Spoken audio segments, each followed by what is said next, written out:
Assalamualaikum warahmatullahi wabarakatuh. Salam sejahtera untuk kita semuanya.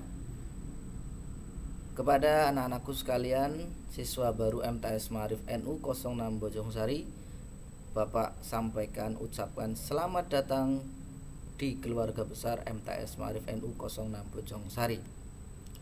Selanjutnya Pak Bayu di sini akan menjelaskan terkait dengan mengenal akademik Samanuri atau bagaimana pembelajaran di MTS Ma'arif NU 06 Bojongsari.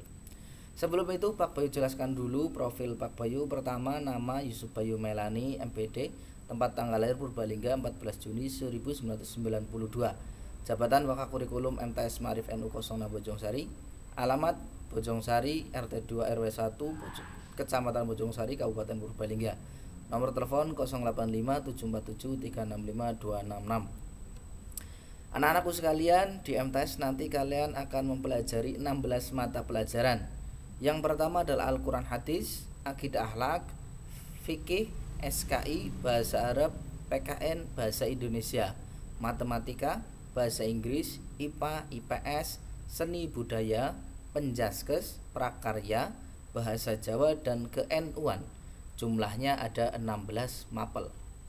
Selanjutnya di MTS nanti ada beberapa kegiatan yang akan kita laksanakan atau kita rencanakan. Yang pertama adalah pembelajaran. Seperti biasa nanti siswa akan mendapatkan pembelajaran dari 16 mapel yang tadi telah Pak Bayu sampaikan. Yang kedua adalah pengembangan diri, di mana siswa nanti akan digembleng, dikembangkan potensi dirinya melalui banyak kegiatan, baik pengembangan diri secara spiritual maupun pengembangan diri secara sosial.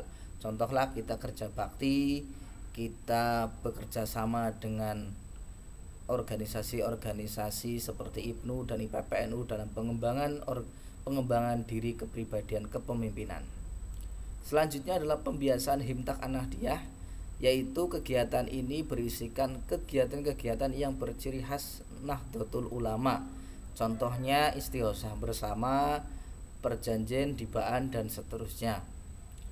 Selanjutnya adalah ekstrakurikuler, yaitu kegiatan yang mendukung atau menumbuh kembangkan potensi skill dari peserta didik. Jadi untuk menumbuh kembangkan, yang suka olahraga bisa ikut olahraga, yang suka pencaksilat bisa ikut pencaksilat. Dan alhamdulillah di MTS beberapa tahun ini kita mendapatkan predikat juara tingkat kabupaten. Saya contohkan pada ekstrakurikuler pencaksilat dan pramuka, dan tingkat provinsi pada olahraga lari. Selanjutnya adalah nilai kriteria ketuntasan minimal. Jadi setiap siswa-siswi MTS harus minimal mendapatkan nilai tersebut. Yang pertama Al-Quran 70, Akidah Akhlak 75, Fikih 75, SKI 70, PKN 75, Bahasa Indonesia 70, Bahasa Arab 70, Bahasa Inggris 70, Matematika 68, Ilmu Pengetahuan Sosial 70, Ilmu Pengetahuan Sosial 70, Ilmu Pengetahuan Alam 70, Seni Budaya 70, Penjaskes 75, Prakarya 70, Bahasa Jawa 70, ke-NU-an 75. Selanjutnya Pembelajaran yang perlu dipersiapkan atau yang biasa diterapkan di MTS khususnya dalam masa pandemi. Yang pertama adalah adanya grup WA, karena nanti semua informasi melalui grup WA, dan perlu dipersiapkan adanya LKS, buku paket, dan media online yang lainnya. Contohnya Zoom, Google Meeting, dan seterusnya. Circle pembelajaran ini adalah urutan dari pembelajaran selama daring ya. Yang pertama, tugas nanti diberikan guru kepada wali kelas. Kemudian wali kelas memberikan kepada siswa melalui grup kelas.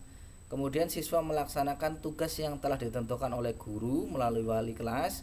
Kemudian siswa melaksanakan dan memberikan feedback atau pengiriman tugas kembali kepada guru hasil tugasnya. Ketika ulangan maka hasil soalnya dikerjakan, hasilnya diberikan kepada guru sesuai dengan mata pelajarannya. Selanjutnya adalah penilaian hasil belajar. Nilai yang pertama adalah nilai harian ya. Jadi nilai harian nanti diambil dari 3 aspek: nilai spiritual, nilai pengetahuan, dan nilai keterampilan. Contoh nilai pengetahuan adalah ulangan seperti biasa, ulangan ABC dan seterusnya, atau isai dan seterusnya. Nilai keterampilan contohlah praktek. Kemudian terkait dengan penilaian rapot, yaitu nilai harian rapot diambil dari penilaian harian, kemudian ditambah dengan penilaian tengah semester dan akhir semester. Penilaian harian bobotnya 60%, penilaian tengah semester dan semester bobotnya 40%. Kemudian kriteria kenaikan kelas. Jadi untuk diperhatikan ini syarat atau kriteria untuk bisa naik kelas.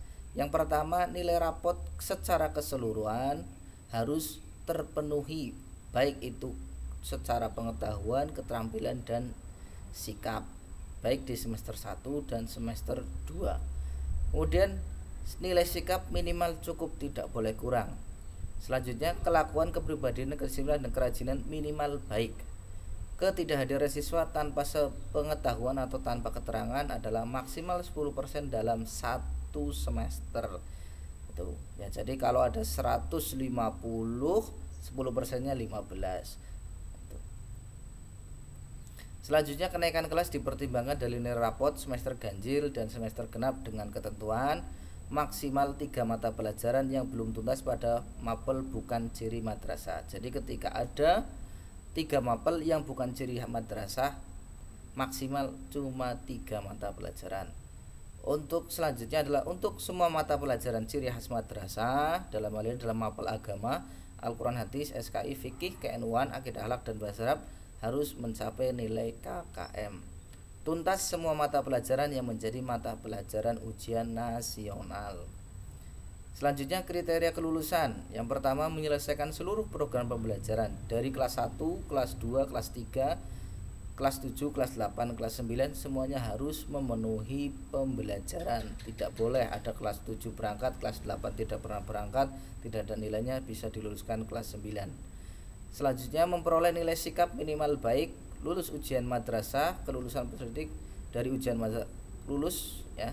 Jadi ujian madrasah harus lulus dan ditetapkan oleh MTS Marif NU 06 Bojongsari. Kriterianya sebagai berikut: nilai rata-rata rapot dengan bobot 60% dari semester 1 sampai semester 5. Kemudian selebihnya adalah 40% dari ujian madrasah. Jadi total bobot nilai rapot dan nilai ujian madrasah 100%. Nilai madrasah dilaporkan dalam rentang nilai 0 sampai dengan 100%. Yang terakhir yang perlu Pak Bayu sampaikan, sebagaimana ucapannya Imam Syafi'i, jika kau tak sanggup menahan lelahnya belajar, maka kamu harus sanggup menahan perihnya kebodohan. Dengan kata lain, Pak Bayu berharap, atau guru-guru kita berharap semuanya, anak-anakku semuanya, jangan sampai lelah dalam belajar. Mending kita berdarah-darah dalam belajar daripada kita berdarah-darah di masa depan. Demikian dari Pak Bayu, semoga bisa dipahami dan dapat dilaksanakan. Akhirul kalam, wallahu muwaffiq ila aqwamit thoriq. Assalamualaikum warahmatullahi wabarakatuh.